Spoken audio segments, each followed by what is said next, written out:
What is up, guys? It's the Sound Alchemist, part of One Mind Syndicate, and today I'm back to talk about Warhammer 40k. I mean, what else do I talk about, right? So today we are looking at more reveals for the newest faction in Warhammer 40k, the Ironkin / Hearthkin / Leagues of Votann. So if you guys are unaware, the squads are back and they're bringing freaking Men of Iron with them, and it's pretty awesome. I mean, we don't know for sure if they are Men of Iron, but they're Men of Iron. I mean, if you've been keeping up with the videos that I've been making and the articles that have been coming out in the Warhammer community pages, it's pretty much confirmed that the squats have found these STC god machines, and because of that, they have really awesome technology as well as Men of Iron that they use as both soldiers and just friends. So the grim darkness of Warhammer 40k seems to be taking a backseat when it comes to the squats, but man, oh man, are these weapons devastating. So I think it was like a month or two ago we actually got a look at what the Hearthkin warrior looks like, the main troop choice for the squats, and today we actually get to see the entire squad and all their weapons. So again, guys, if you guys want all the intricate details, I will post a link to the article down below, but for now, let's dive right in. So the article says that these are cloned warriors from the core of the kin hosts, and unlike the Adeptus Astartes, they are not bred solely for war. These soldiers are citizens drawn from the populace of the holds, regardless of gender, job, or social role. They're kin who have undergone rigorous martial training, but they also have fulfilling lives outside of war. So kind of like the Eldar Guardians, they aren't 100% warriors. They are trained in combat, but you know, they have lives. They do things other than just fight wars of attrition against the Xenos, the Heretic, and any other scum the galaxy has to offer. These guys, they're pretty much what Erda, the mother of Primarchs, wanted for the Primarchs. The Primarchs to be living fulfilling lives, and they are doing just that. Now, in a previous article, we found out that squats are clone skins, essentially clones of the clones of a clone of the original squats that left Terra to, you know, brave the galaxy. And because of this, they've been cloned so many times, and depending on where in space or where planet side they live, they have certain clone skins that allow them to better, I guess, fit in with their environment. So they have heightened senses, improved stamina, and the ability to even see in the dark, to just name a few traits that they have. In contrast, sometimes they even augment their bodies with mechanical limbs or even synthetic organs. So they're kind of like Space Marines, where they do have augmentations, such as, like, not to the point of literally, you know, having like gene seed implantations, but they are pretty hardy, which kind of makes them even more durable in combat.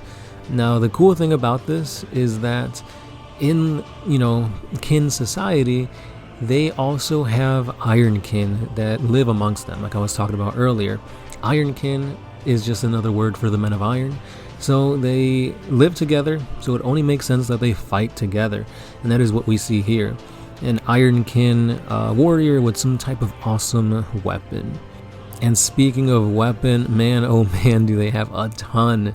Both close combat and weapons that involve plasma axes, concussive gauntlets. Like, I thought it was like a power sword, but it might be a plasma sword or some sort. Like, these guys are going to be brutal with their weaponry, up close or at far. And the cool thing about this is that on the tabletop, you can use them in squads of 10 to 20. So they're going to be durable, and there's going to be a lot of them, and they have a variety of weaponry to just mow down the opponent. So with this being, you know, at their disposal, they have a lot of things that will make them skyrocket in points. So even though you could field them as 20-man strong units, I still think they're going to be pretty expensive, something akin to how the Grey Knights are, where you can give them like plasma, or no, you could give them like silencers and stuff like that, Cybolt ammunition, and it makes them a little bit more durable in the shooting turns.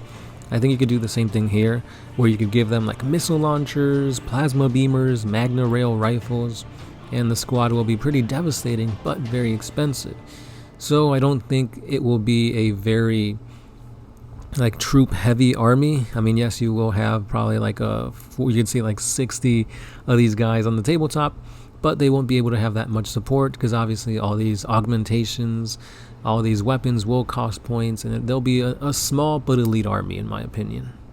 Now, just to name a few more of their weapons, they do have ion blasters, high las auto rifles, autark pattern bolters. Like, if you can think of it, they have it. And yeah, man, the only concern is yes, we're seeing all these weapons and whatnot, but how specialized can they get? Like, will all of them be able to take missile launchers? Will all of them be able to take Magna rail rifles? Or will it just be like a one-up upgrade? Like, you could only take one of this weapon, one of that weapon.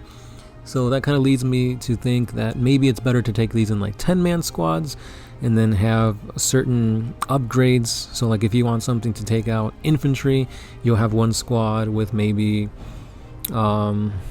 some type of like flamer weapon, or if you want a squad to take out, you know, heavy tanks and dreadnoughts and stuff like that, then you'll have the ones with like ion blasters. So we'll have to wait and see exactly the details, but the weapons that I do see here, they look pretty devastating. I'm pretty sure since they're so technologically advanced, they won't have like the gets hot rule for plasma, and just like the Tau, maybe their ion blasters will be just as powerful, or if not even better. Another cool thing about them is, speaking of the Tau, when they fight, they are not going to throw their lives away needlessly. So just like the Tau, they feel like they're getting overrun, or they feel like one of their objectives will be lost, they'll take the loss and they'll live to fight another day. And that is exactly how the leagues of Votann will be fighting.